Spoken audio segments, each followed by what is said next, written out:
Hi guys, இப்போ நம்ம பண்ண போகிறது பார்த்திங்கன்னா dream cake. First chocolate ganache ready பண்ணிடணும். அதுக்கப்புறம் நம்மளோட பேஸ் கேக் ரெடி பண்ணிடுறோம். ஓகேயா? அதுக்கு மேலே நம்ம மில்க் சிரப் வந்து ஆட் பண்ணிடுறோம்.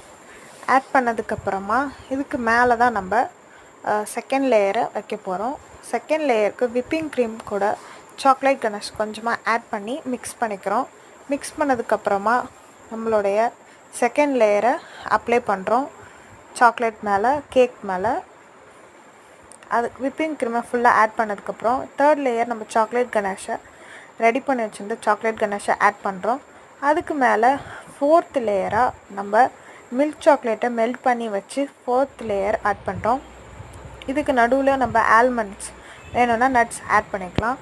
ஃபோர்த் லேயர் போட்டதுக்கப்புறமா கோகோ பவுடரை டஸ்ட் பண்ணி எடுத்தால் நம்மளுடைய ட்ரீம் கேக் ரெடி. வாங்க சாப்பிடலாம்.